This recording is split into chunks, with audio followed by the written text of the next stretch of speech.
Today on the Nice Guys podcast, fencing, fighting, torture, revenge, giants, monsters, chases, escapes, true love, miracles. Oh, no, that's The Princess Bride. Personally, my concept of practice, my idea of practice, I just like to get thrown into the ring and F around and find out, as they say. Like, that to me is practice. I'm like, I will practice while I'm doing it and learning it. You look down, they know you're lying. And up, they know you don't know the truth. Don't use 7 words when 4 will do. Don't shift your weight. Look always at your mark, but don't stare. Be specific, but not memorable. Be funny, but don't make him laugh. He's got to like you, then forget you the moment you've left his side. And for God's sakes, whatever you do, don't, under any circumstances, listen to the Nice Guys on Business. Most days, they take their meds. This is not one of those days. Welcome to Fuckery with the Nice Guys. No interviews, no business content. Just your 2 favorite slack-jawed mouth breathers ranting about whatever. Now, strap yourselves in for Nice Guys Fuckery with the kings of fuckery, Doug Sandler and Strickland Bonner. Have you ever asked yourself why you listen to the Nice Guys on Business podcast? Maybe you are here for that Monday business content, or perhaps to get those important life updates on Doug's renovation and restoration projects. Maybe you like to hear Strick rant on about his politics, or perhaps you enjoy the synergy of the two of them together, talking about this, that, and every other random array of topics on their minds that they forget they said just moments after hanging up on Zoom. There's also a chance that you are here because of my random appearances, and you just endure all of the rest of the episodes in between my debuts. Well, if you are in that last camp, and I'm fairly sure that none of you are, but if you just so happen to be, you are in luck today, because today is the Nice Emily on Business podcast. You thought that was good news? I can also assure you, with more good news, that there will be very little to no business content whatsoever in this episode. I also cannot guarantee that I will actually be nice the entire time. In fact, I have 3 rules for today's episode. Number 1, try not to talk business. Number 2, attempt to keep it shorter than Doug and Strick's last episode of 2023, because that one was a doozy. Number 3, if you hear me swear, you actually have to sit in a penalty box for 10 solid minutes. Now, full disclosure, I made all those rules, and I thereby hold the right to break any and all rules if I so choose. My mission on today's Friday Fuckery episode, you have to sit in the penalty box, sorry. My mission on today's episode is to remind us all why we tune in the first place, why we listen to Doug and Strickland's podcast. I want to reconnect us all, reignite the spark, and bring us back to our roots. So, without further ado, allow me to introduce myself, today's host, the only person behind the microphone today, Emily Aborn. Now, I know that none of you probably really care who I am and what I do, and many of you probably do not actually need my services. You're not here to listen to the business content, but I'm going to tell you anyway because Doug told me to, and I do what Doug says. Also, maybe you know somebody else who would need my services, and then you can go ahead and put in a good word for me.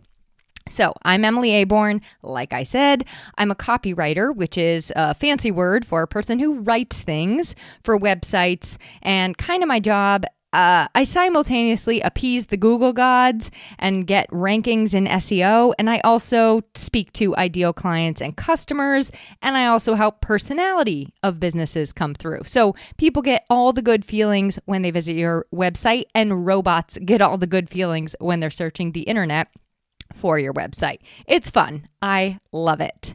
And because it's a little bit related to how I met these two, Doug and Strickland, in the first place, I'm also going to just share that I am the host of 2 podcasts. The She Built This podcast, which is me gabbing with a bunch of entrepreneurial gal pals about things that I'm curious about in life and business, and also the Content with Character podcast, which is my new podcast. It's a solo show.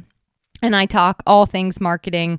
I try to do it in a way, because a lot of us have a negative association with the word marketing, I try to do it in a way that doesn't make you want to, poke your eyes out when thinking about it. For other random factoids and fun things, I live in New Hampshire. I have a dog named Clyde, and my husband's name is Jason. And I think that pretty much sums it up. So I have a couple different, I made some notes, and I have a couple different places I'm going to take you today. We're going to go briefly into the world of books, shows, and movies, gaining inspiration I did from Doug and Strickland on that one. And then I'll sort of explain why I'm even here in the first place. So let's get into the books first. Now, I did not really set goals per se for the new year. I don't really like goals because, kind of like rules, I find that when I set goals, I tend to break them. So that said, I did kind of set out to get myself a little bit back on track with some things. I needed kind of a reset after last year. It was a little bit of a crazy year.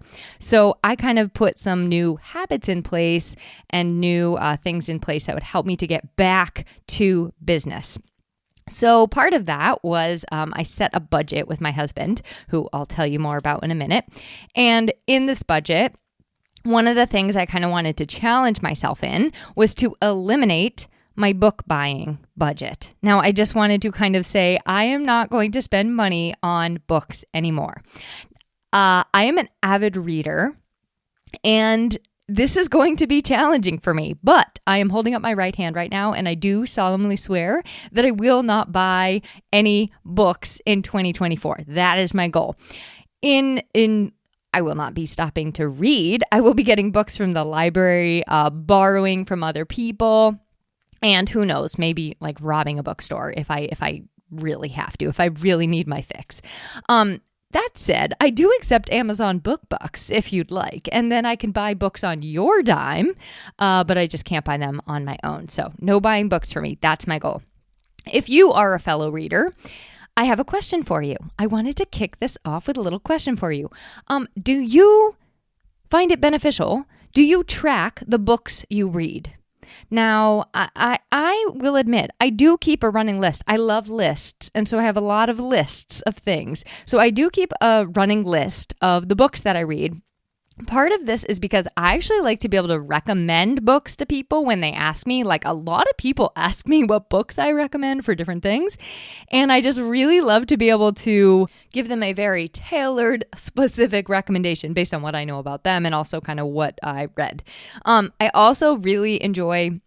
Well, first of all, it also makes me feel kind of really good about myself. It's this little celebration. I don't know. It's a sense of accomplishment. But I also like looking back and seeing the different types of books and watch patterns year over year. So last year, 2023, was definitely my smutty novel era in my reading. Now, that all said, I have a lot of friends who, in addition to just tracking the titles that they read, they also track the number of books they read in a year. And I have one friend who read she said she read 260 some odd books in 2023. She is not exaggerating. I am not kidding. Now, I do wonder if do audiobooks count in that? Because if you took my time listening to podcasts and put that into book form, I'd be right up there with those kind of numbers. So curious to know if audiobooks should or should not count in the amount of books that you quote unquote read. But all that aside, I was having a conversation with someone else about this the other day who tracks the number of books she reads. And she was kind of in this online book reading challenge. The goal was to read 52 books in 2023. And she comes into the call and she's all sad. She said she failed. She only read 20 books or something like that. And so I'm like, well, what books did you read? So she's telling me about the books that she read. And as she was telling me some of these books, I mean, some of these titles are like 400 pages, 500 pages. And so I'm thinking to myself, well, not all books are created equal. Also, there's a big difference between a self-development read and a novel. There's a big difference between a 400-page book and a 500-page book and a 100-page novella. Not saying that, one book is better than the other. I'm just saying it really doesn't matter to me, or it shouldn't matter really to any of us, how many books you read. Like, why are we bragging about how many books we read? No two books are created equal whatsoever. I feel like I had a point to this. Oh, I was just telling you about my goal of not buying books. Also, my husband has a friend whose wife reads like constantly. And I'm just kind of like, well, they may be just like, I would rather have my relationship than have my nose stuck in a book like 24/7. So anyway, back to my goal. I'm really determined to read more books, or at least a similar number of books. I'm happy with my book number personally. I think I read a good variety of books, different variety of lengths of books, but I'm really striving not to buy books. All that said, if you ever want a good recommendation, I have years of books, book titles I've read tracked, and you know where to find me. I've got my list handy at all times, and I will make a recommendation. Last year, like I said, it was kind of like my smutty novel era. It was the first year I ever have read mostly fiction. Usually I'm into personality and business and self-development and personal growth and all of those kinds of things. Like basically how to improve and change all the things in my life to become a better person. And last year I was like, you know what? I'm just going to take a break from that. I need a break. Because after you read them, they can leave you feeling like very overwhelmed. Like there's so much to do. There's so much to change. There's so much work to be done. And so I was just like, I need a break from all that. My life was kind of like already busy enough. So I just kind of like focused mostly on fiction. I think like I read 8 books that were not fiction and that were like kind of like, here's what to do about this situation. Honestly, at the end of it all, I think I'm somehow a better person and a better business owner despite only reading fiction or mostly fiction in the last year. One of the new authors I discovered, not that I didn't discover him, obviously. Many people know of him. It's Stephen King. And I've read his book on writing, which is an impeccable book on writing, as one might guess, for writers and wannabe writers, both of which I am. But I had never read one of his fiction books. Like I always thought they were very scary, very dark, very sinister, and it just didn't appeal to me. So I picked up his new book, Holly. Now, I wouldn't recommend this to just anyone and everyone, but I did really, really enjoy it. And it is dark, and I liked it. And I didn't think that I would. So that's all that to say, don't judge a book by its cover. Don't make assumptions. Don't knock it till you try it. So that kind of spurred me to read more Stephen King. And this year, I'm kicking off with his book, Later. And if you've read it, I definitely want to know. It's been, for me, so far so great. It's like some little kid that sees dead people, and I don't know where it's going yet, but I love it. I love it. It's the kind of book you want to say, oh, I'll just stay up 10 more minutes to keep on reading.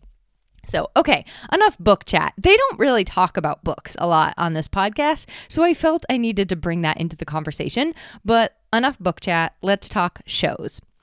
Now, it will not surprise you to know that I also track the shows that I watch, but this is for a couple reasons. Like, I like to remember, I don't really recommend shows to people, to be honest with you. I don't think that people particularly have my same interests when it comes to television, but I do like to track them because, sometimes you're watching a show and like the next season comes out and you like honestly cannot remember what you thought about the first season. So I like to just like give them a little rating 1 to 10 so that I know which ones were just so and which ones are not worth our time to watch in the next season. So my husband and I, we do it together. We both give a rating. If our ratings differ, we put the 2 ratings next to each other.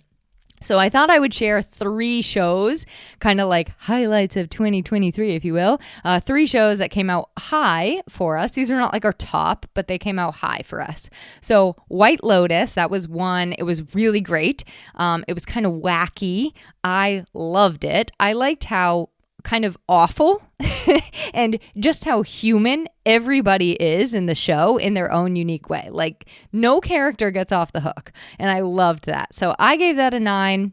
My husband gave it a 7.5. There's also up there is Jury Duty. If you haven't seen that show yet, I mean, literally, I truly feel that show was life-changing. And I think that I'm going to be writing the main character. I think I'm going to write his name on the ballot in the 2024 election. Like, I think you will fall in love with him. It is a good show. Jason and I both gave that a 9. So if you have not seen Jury Duty yet, I believe it's on Netflix and I highly recommend it. And speaking of Netflix, right now we're watching Undercover on Netflix, which we have both thus far. We're 3 seasons in. We're on the 3rd season and we have given it a 9 every single step of the way. Now it does have Dutch. It's in Dutch and a couple other languages, but mostly Dutch.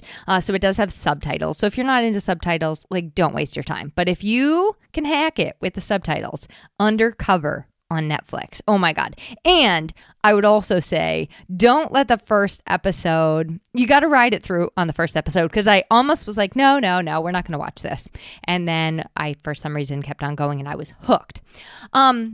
Hands down, I think my favorite movie of this year. We don't watch a lot of movies, probably not as many as we should. Actually, tonight, I haven't seen the Barbie movie yet, though it is on my radar, and I might watch it tonight because I think whatever you can stream Barbie on or whatever, like our subscription's about to run up. So I got to watch it.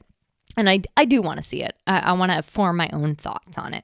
But the movie I did love that we watched together was Palmer with Justin Timberlake. And again, don't knock it till you try it. Don't knock him till you try him.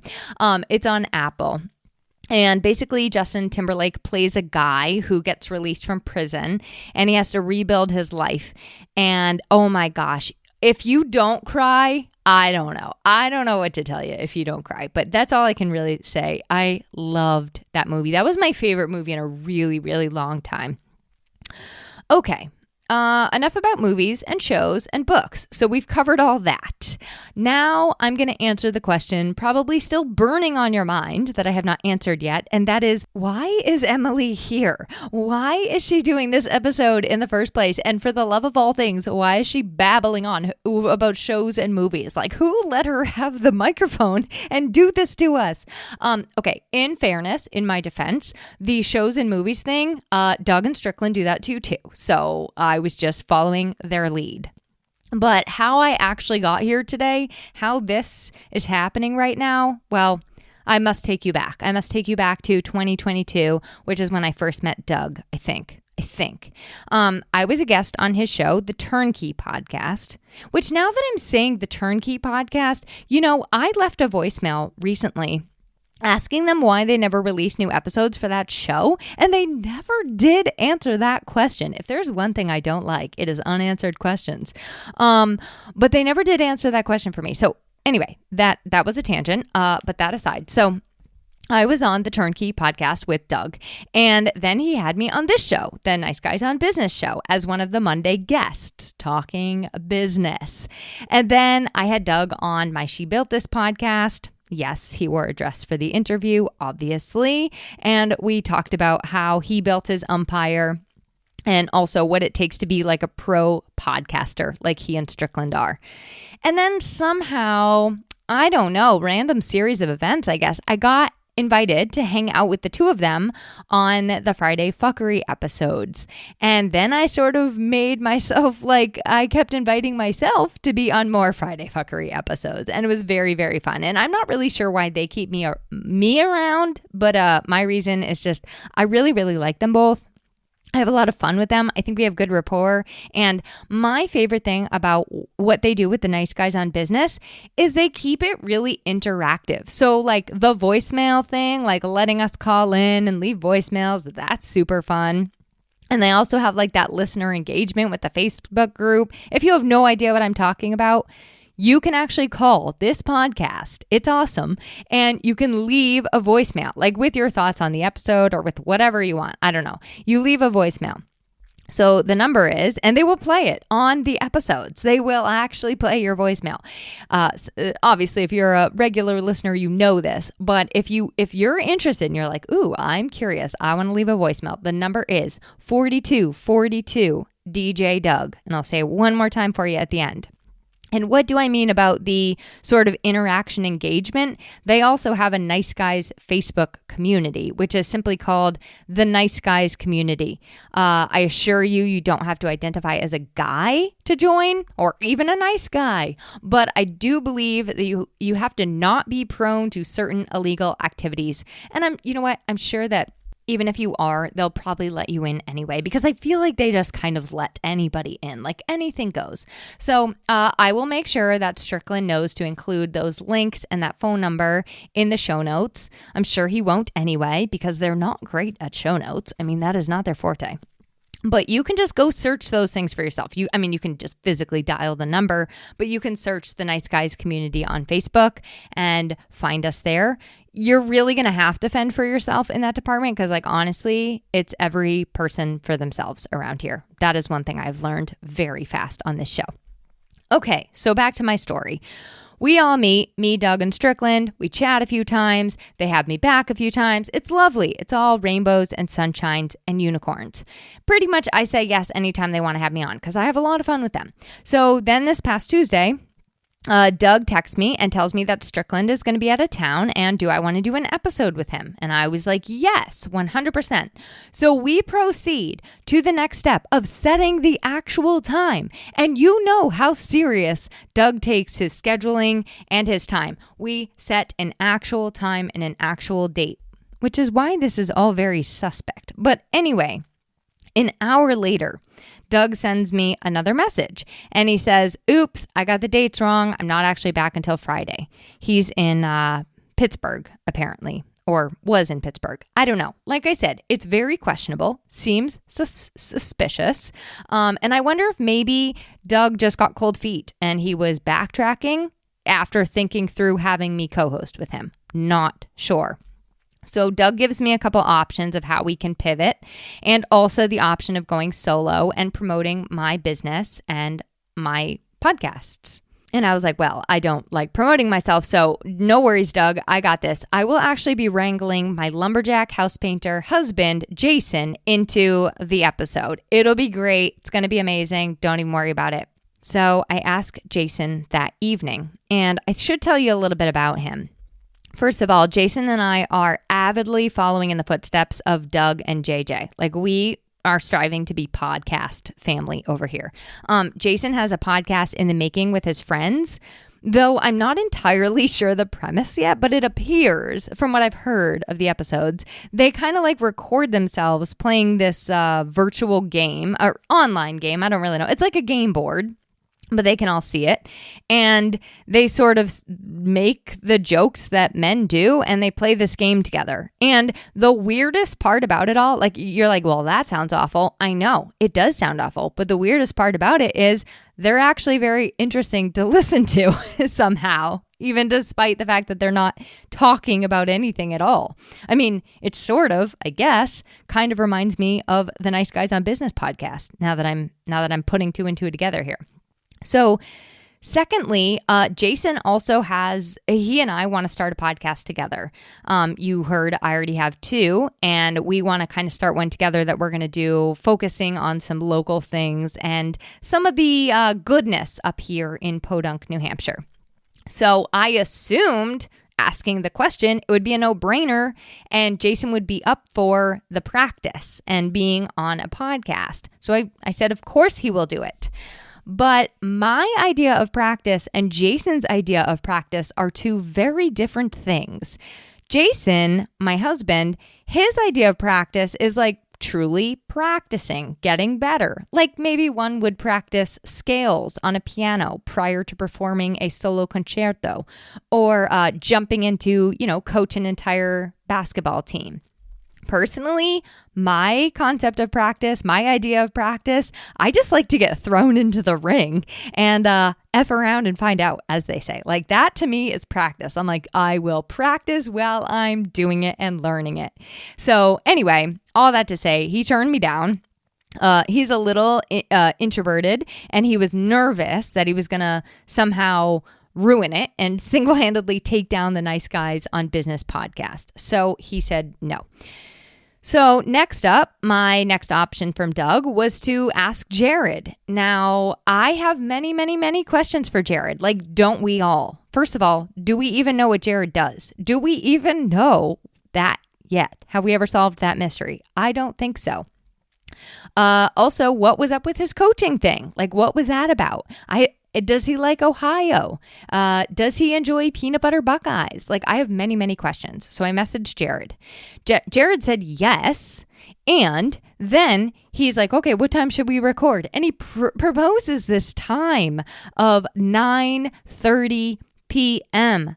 Now, Jared, Doug, and Strickland, I am so sorry, but there is no way in Sam hell that I would sacrifice my sleep for this show or pretty much anything. I mean, I didn't even stay up past 9:30 on New Year's Eve. So I had to say, you know what? If earlier doesn't work for you, Jared, I'm so sorry. The stars just aren't going to align this time. And here I am by myself. And you know what? Thank goodness, because I was just thinking to myself the other day, oh, I really need an opportunity to talk to myself by myself. Yippee. I must have manifested it.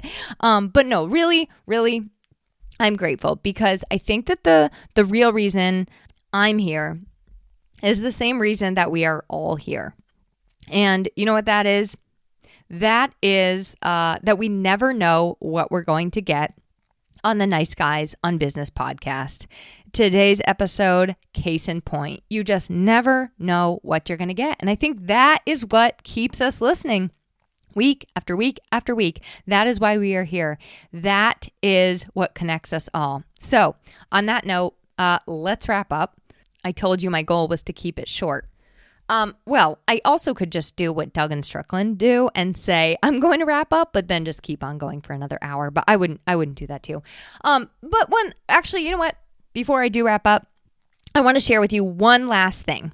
And you might like this. You might also hate it. But it's something I heard on the Modern Wisdom podcast last week, kind of a new podcast I've been toying with a little bit. So he had a guest on. His name is Chris Williams. And he had a guest on. I think it was Gad Sad, but do not quote me on that. I'm not 100% sure, but I think it was Gad Sad. So he was saying that he makes these sort of quote unquote rules for life, and they help his life to be better, happier, easier, and more fulfilling. So he has like kind of these simple little rules he puts in place for himself. Now, unlike the rules from the beginning, these aren't the kind of rules you want to break because you're actually like making a promise to yourself. And trust me, you should not break promises to yourself. It is a recipe for self-distrust, and I don't recommend it. So you want to keep whatever rules you set in place. But these are just kind of like things that you choose that help you to make your life a little more joyful. And like I said, easier, better, happier, all that stuff. So as I said at the beginning, I don't really set goals, but I did really love this concept of making a couple of life rules starting this year, because there are some things I know I can fall into that could use a little guardrails, let's say, to keep things feeling more on track, like I had said at the beginning. So he had two that I really loved that I'm going to definitely adopt. Of course, I made another one of my own, which I will keep personal and off air. But I wanted to share these two with you in case they sort of inspire you either to take these ones on or to make rules of your own. So the first rule is the 24-hour rule. This rule, basically, you don't say yes or commit to something without giving it 24 hours to sit and think on it. I don't know about you, but I have often said yes to something way too fast, and then I wildly dread it or I regret saying yes. And sometimes that is the kind of thing that for somebody like me, it will keep me awake at night for weeks and weeks and weeks until it happens. Although I did say yes to Doug in under 24 hours when he invited me to this week's episode, but I do have a couple of caveats. Obviously, being on Nice Guys on Business is one. I have a couple friends and family members I know are like always a yes for me. And so I think you need to kind of tailor it to like what things are always a yes for me, but don't commit to anything else without taking time and space away to think it through. So I loved that rule. Rule number 2 is the thinking of someone rule. And it's really simple. If you're thinking of somebody, let them know you're thinking of them. I love that rule because you just never know when it will be somebody's last day, not to get morbid, but also when something will be really meaningful to someone, or when they really needed to hear that somebody was thinking of them. So you can send them a text, you can send them a card, whatever you want. And no, texting you up, that doesn't count as thinking of them. I would also say an exception to this rule is if you're in a committed long-term relationship, maybe don't text your exes and tell them you're thinking of them. But other than that, those 2 caveats, I really like this life rule and I want to get better about doing it. So when you're thinking of somebody, let them know that you're thinking of them. A simple little tiny thing goes a long way. And otherwise, it's just a thought like ping-ponging around in your head with no action, So anyway, Gad Sad had a couple other rules. I don't remember them, but 2 is pretty much about my max anyway for rules I can actually abide by in life. So I will leave you with those. And another thing I did promise Doug as a rule, I promised Doug I would mention the Vegas trip. The Nice Guys community and company will be in Vegas at the end of this month, January 2024. And it sounds like it's going to be a lot of fun. If you didn't know already, you know now. Apparently, they're going to be having a great time. And you, dear listener, no matter who you are, no matter what walk of life you're tuning in from, you are invited to join them. Now, unfortunately for all of us, I don't remember the dates because I know that they adjusted them and they fell out of my head when they adjusted them. But that is all the more reason for you to join the Nice Guys on Business community on Facebook because they share things like that, like events and dates and such. So yeah, you're invited to Vegas at the end of January. Don't exactly know when, but be there or be square. Okay, and between you and me, I think the real reason I'm here by myself today, I think the real reason is because this is a test. I think that Doug and Strickland are testing me somehow, my reliability, my ability maybe to roll with the punches. I don't know. If I had to guess, it's probably because I'm about to get a promotion. They're probably going to promote me to community leader, or I'm about to get the Nice Guys on Business Listener of the Year award or something like that. Like I do feel that it's a test of some sort, but it's a test where if I pass it, something good is coming. I can feel it. And I hope to all things holy that I passed the test. I think the only real criteria for me passing is that you were mildly to moderately entertained for a short period of time. That will have earned me the A+. Okay. Last bit of housekeeping. Don't forget to call in and leave a voicemail. You just pick up your phone. Yes, they still call people. They don't just text. You dial 424-4242 DJ Doug. Don't forget it. 4242 DJ Doug. And while you're already listening to a podcast, you may as well just also look for my Content with Character podcast on the same podcast player that you're on right now. And we can connect there too. I mean, you are probably already missing me already, and you may want to hear some actual business related content. So if that's the case, make sure to check out the Content with Character podcast. All right. Now, Steve O'Brien, please get me out of here. For the Nice Guys on Business, I'm Steve O'Brien. Fill up your week with the Nice Guys. Have fun storming the castle, boys.